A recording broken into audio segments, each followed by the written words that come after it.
Hello everyone. तो चलिए आज स्टार्ट करते हैं नए चैप्टर नंबर 6 जिसका नाम है कंबशन एंड फ्लेम।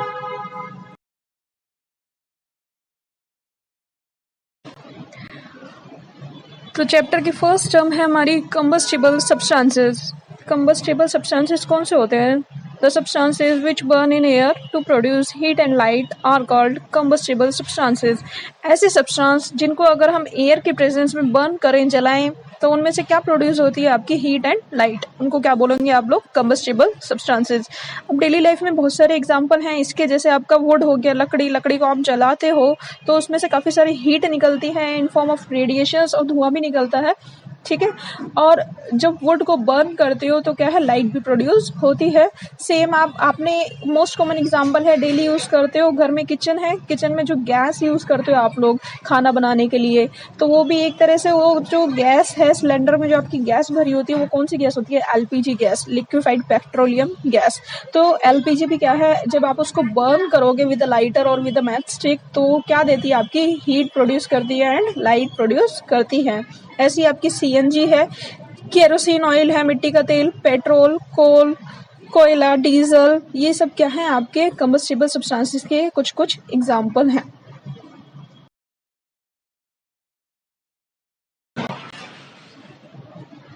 नेक्स्ट है आपका कंबशन। कंबशन क्या होता है? The chemical process in which a substance react with oxygen या फिर air to produce heat is called combustion. Combustion आपकी क्या है? किसी भी जलने की प्रोसेस को क्या बोलते हो आप लोग? कंबशन। जैसे आपने वुड लिया, लकड़ी को जलाया इन प्रेजेंस ऑफ एयर, तो वो क्या है? कौन सी प्रोसेस कहलाती है? आपकी कंबशन प्रोसेस कहलाती है। तो कंबशन एक केमिकल प्रोसेस का नाम है, आपके जलाने की प्रक्रिया का नाम है। लाइक आपने कोयला लिया, कोयले को बर्न करा to produce heat and light, वो भी आपकी कैसी प्रोसेस है? कंबशन प्रोसेस है। तो ऐसे सब्सटेंस जो हमारी कंबशन प्रोसेस देते हैं उनको हम बोलते हैं कंबस्टिबल सब्सटेंसेस, और इनको हम डेली लाइफ में एज अ फ्यूल यूज करते हैं घर में। Sometimes light is also produced during combustion either as a flame or as a glow. अब कई बार क्या होता है, जो लाइट प्रोड्यूस हो रही है कंबस्टिबल सब्सटेंसेस में से, वो या तो आपकी फ्लेम के रूप में होगी या फिर एक ग्लो होगी, एक चमक दिखाई देगी आपको।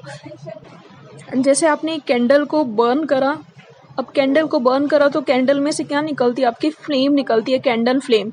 लेकिन आपने किसी पटाखे को जलाया, लाइक फायर क्रैकर जो आपके होते हैं दिवाली पे जो आप यूज करते हो, तो वो क्या है? जब आप उनको बर्न करते हो तो वो ग्लो करते हैं, ठीक है। तो ये क्या है? आपके लाइट किस रूप में हो रही है? इधर एज ए फ्लेम और एज ए ग्लो। बट एक बात याद रखना कि हम नॉर्मली किसी सब्सटेंस को बर्न नहीं कर सकते। किसी भी सब्सटेंस को बर्न करने के लिए एयर की प्रेजेंस, और एयर में हमारी मेनली कौन सी गैस है? Oxygen gas. तो किसी भी सब्सटेंस को बर्न करने के लिए एयर या फिर ऑक्सीजन की प्रेजेंस जरूरी है। अगर आप किसी सब्सटेंस को ऐसे बर्न करोगे जहाँ पे कोई एयर सप्लाई ना हो या ऑक्सीजन ना हो, तो वो सब्सटेंस आपका बर्न नहीं होगा। सो air is the necessary condition for burning.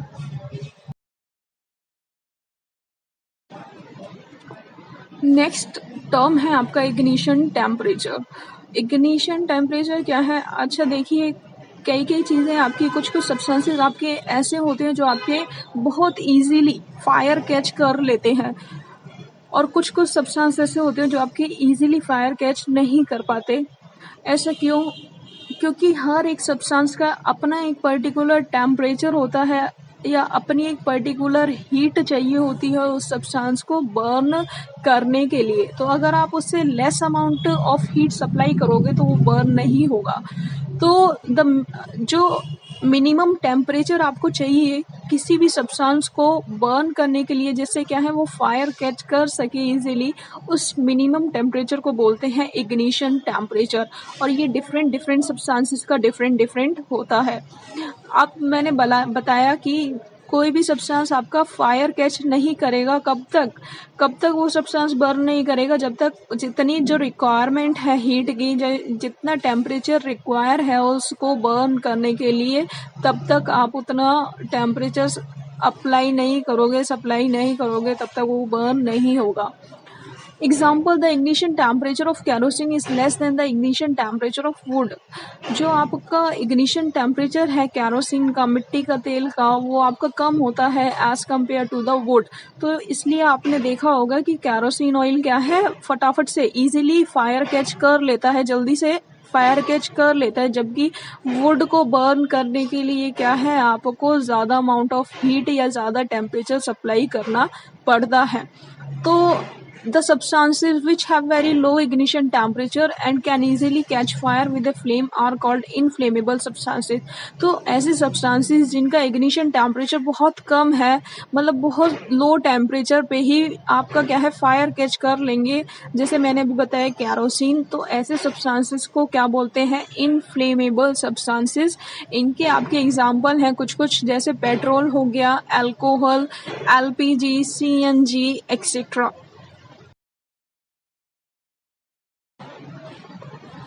अब नेक्स्ट है आपका कंडीशंस नेसेसरी फॉर कंबशन। किसी भी सब्सटेंस को बर्न करने के लिए क्या क्या चीज़ें ज़रूरी हैं, कौन कौन सी कंडीशन आपकी नेसेसरी है। तो पहला क्या था, प्रेजेंस ऑफ एयर। किसी भी सब्सटेंस को बर्न करने के लिए एयर या ऑक्सीजन का सप्लाई आपका नेसेसरी है। सेकेंडली क्या है आपका फ्यूल। जब तक आपके पास कोई सब्सटेंस ऐसा होगा ही नहीं कि जो बर्न हो सकता है और बर्न होने पे आपका फायर और हीट प्रोड्यूस कर सकता है, तब तक क्या है, कंबशन की जो प्रोसेस है वो होगी ही नहीं। तो किसी भी सब्सटेंस को बर्न करने के लिए पहले तो आपके पास वो फ्यूल अवेलेबल होना चाहिए। मान लो आप लोगों को सीएनजी को बर्न करना है या पेट्रोल को बर्न करना है, तो आपके पास पहले तो पेट्रोल या सीएनजी अवेलेबल होना चाहिए। सेकंड क्या है, supply of oxygen, that I have already told you. Third है आपका हीट।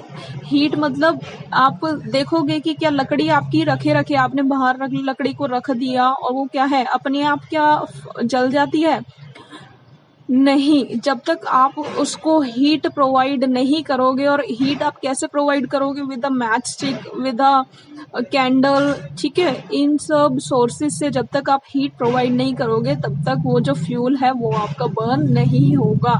तो थर्ड जो कंडीशन है वो क्या है आपकी, हीट। तो a substance will not burn without one और मोर ऑफ दीज कंडीशंस। अगर एक भी कंडीशन इनमें से मिसिंग है तो आपका वो सब्सटेंस बर्न नहीं होगा, और कंबशन की जो प्रोसेस है, जलने की जो प्रक्रिया है, वो आपकी अकर नहीं होगी। नेक्स्ट है आपका how do we control fire. अगर कहीं पे आग लग गई है तो हम उस फायर को कैसे कंट्रोल कर सकते हैं या कैसे बुझा सकते हैं। तो अभी हमने पढ़ा कि आग लगने के लिए क्या है, किसी सब्सटेंस को बर्न करना पड़ेगा, और बर्निंग के लिए क्या है, बहुत सारी कंडीशंस आपकी नेसेसरी थी, जैसे आपका फर्स्ट था फ्यूल, सेकंड था एयर और थर्ड था आपका हीट। तो आप कहीं पे अगर आग लग गई है, किसी भी आपकी फ्यूल ने अगर फायर कैच कर ली है, तो उस फायर को आप कंट्रोल कर सकते हो बाय रिमूविंग एनी वन और मोर ऑफ दीज कंडीशन। इनमें से किसी भी एक कंडीशन को हटा के, लाइक जैसे आपके जो फायर एक्सटिंग्विशर्स होते हैं, जो आग बुझाने वाले यंत्र होते हैं, वो क्या करते हैं कि जो आपका ऑक्सीजन का सप्लाई है उसको कट ऑफ कर देते हैं, उसको रोक देते हैं, और जो आपका टेम्परेचर है फ्यूल का उसको क्या है, ब्रिंग डाउन, मतलब लो कर देते हैं, जिससे जो आपकी फायर है वो क्या है, कंट्रोल हो जाती है। क्योंकि जब उस फायर को, आग को बढ़ने के लिए आपका ऑक्सीजन ही अवेलेबल नहीं होगी और इतना टेम्परेचर अवेलेबल नहीं होगा कि वो फर्दर बर्न हो सके, तो वो फायर क्या है आपकी अपने आप कंट्रोल हो जाएगी। तो फायर एक्सटिंग्विशर्स का मेन काम क्या है कि ऑक्सीजन का जो सप्लाई है उसको कट ऑफ कर देना, और किसी भी सब्सटेंस का, जो सब्सटेंस आपका बर्न हो रहा है, उसके इग्निशन टेम्परेचर को लो डाउन कर देना। नेक्स्ट है आपका methods of controlling fire.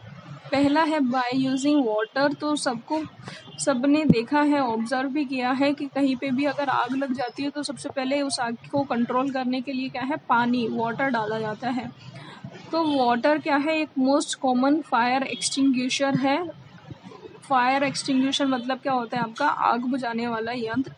It can be used only when materials like wood, paper are on fire. तो पानी को आप कब इजीली यूज़ किया जाता है, जब आपका जैसे लकड़ी बर्न हो रही है या कोई पेपर बर्न हो रहा है। मेनली उन कंडीशंस के लिए क्या है, आग बुझाने के लिए वाटर का यूज़ किया जाता है।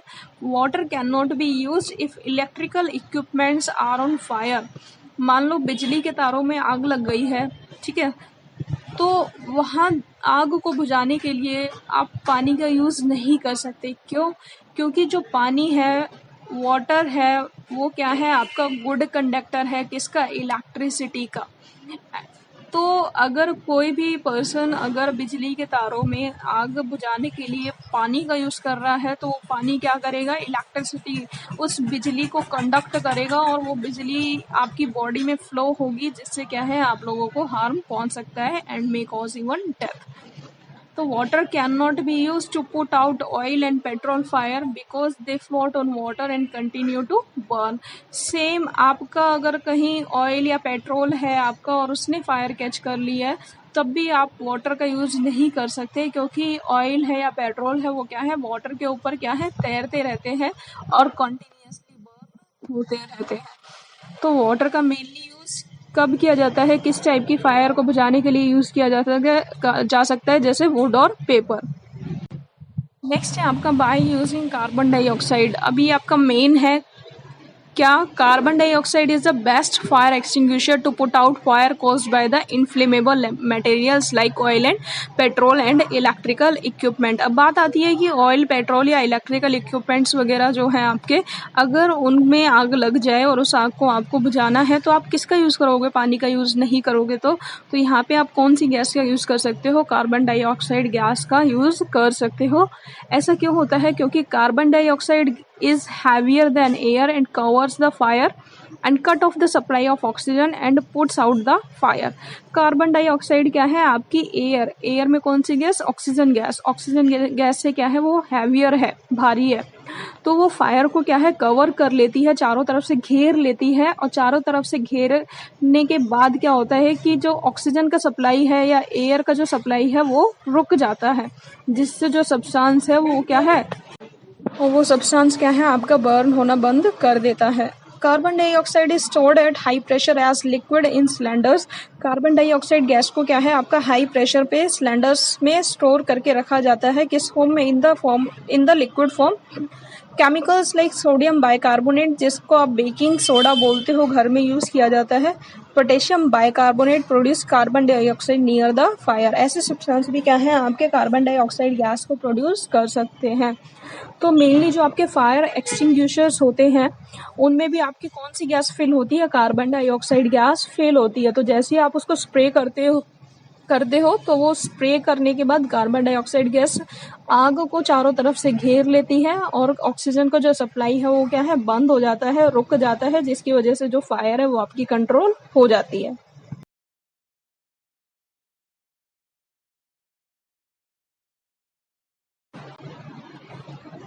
नेक्स्ट है आपका types of the combustion. Combustion mainly आपका 3 तरह का होता है। पहला है आपका रैपिड कंबशन, दूसरा स्पॉन्टेनियस एंड थर्ड है आपका एक्सप्लोजन।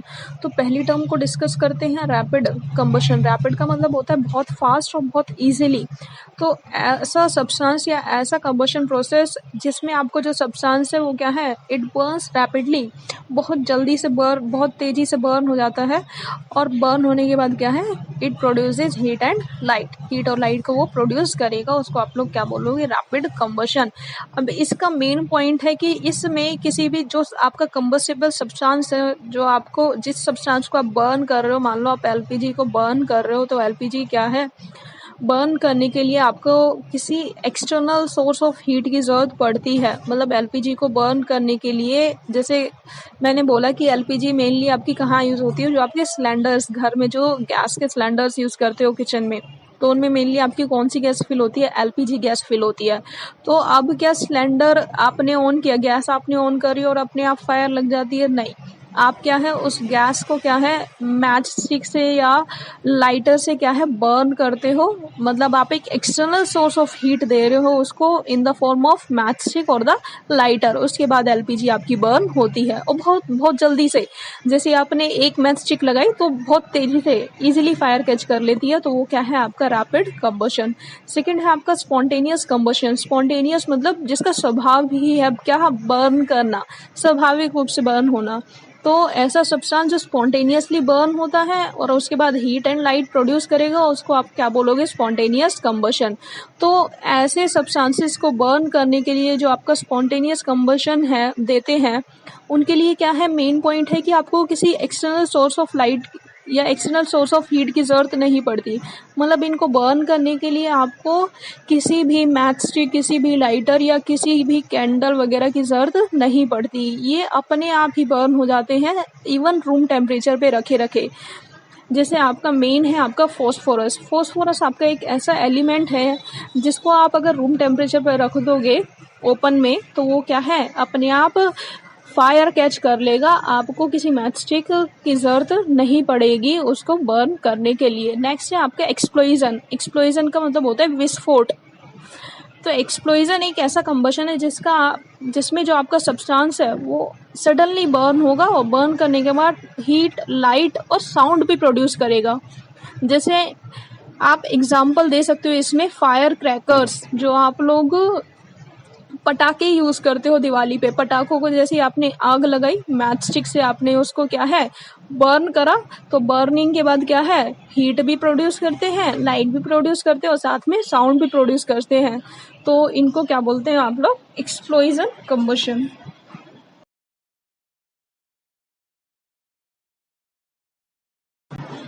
तो ये आपकी इमेजेस में दिखाया गया है रैपिड कंबशन, जिसमें आपका जो गैस है रसोई में जो आप लोग गैस यूज करते हो वो दिखाया गया है। नेक्स्ट है आपका स्पॉन्टेनियस कंबशन, जैसे आपने फास्फोरस लिया और उसको ओपन में रख दिया तो वो अपने आप फायर कैच कर लेगा। और थर्ड है आपका एक्सप्लोजन कंबशन की इमेज दिखाई गई है, जिसमें आपके जो फायर क्रैकर्स है उनको बर्न होते हुए दिखाया गया है।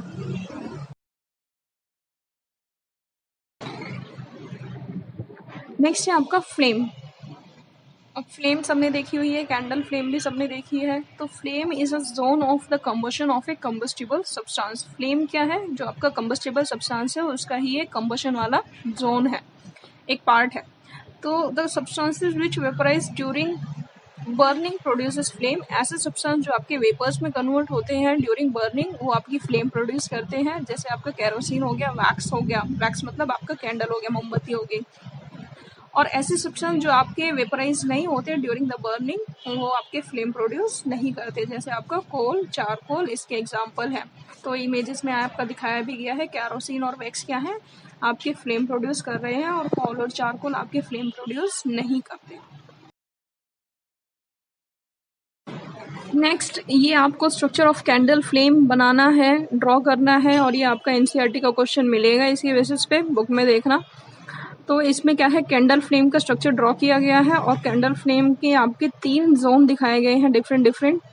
तो कैंडल फ्लेम का जो ऑब्जर्व करना, घर में कैंडल जला के उसको ऑब्जर्व करना, ध्यान से ऑब्जर्व करना, तो आप देखोगे कि जो बाहर वाली लेयर होती है कैंडल की, वो क्या है आपकी सबसे ज़्यादा हॉटेस्ट पार्ट होती है, सबसे ज़्यादा हीट प्रोड्यूस करती है, और उसको हम बोलते हैं आउटर जोन।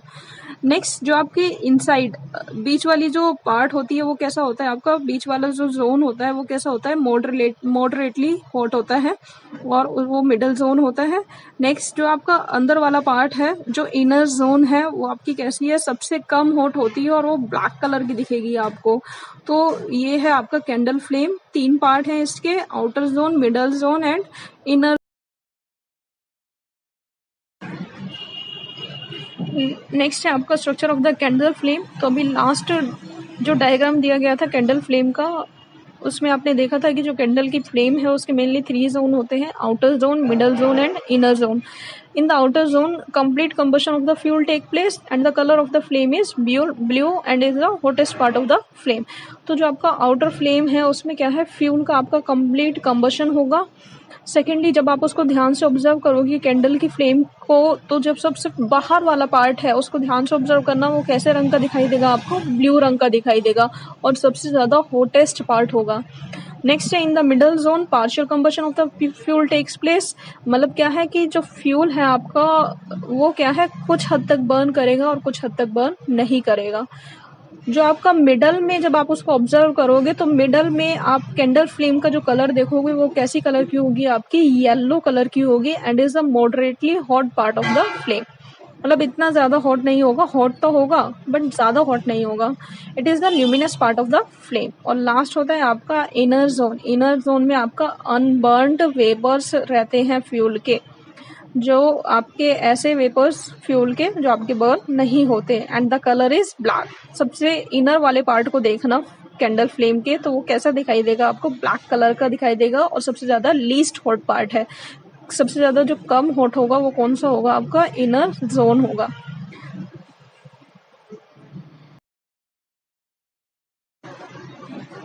तो यहाँ पे आपका इस चैप्टर का that is combustion in flame, तो इस चैप्टर का फर्स्ट पार्ट कंप्लीट होता है। सेकंड पार्ट में कुछ कुछ और टर्म्स के बारे में पढ़ोगे। टिल देन आप फर्स्ट पार्ट को की जो वीडियो है उसको अच्छे से देखिए और जो जो टर्म्स आपको मिल रही हैं जैसे रैपिड कंबशन, स्पॉन्टेनियस कंबशन, ऐसी ऐसी जो डेफिनेशंस हैं उनको आप लोग रीड आउट करो, लर्न करो।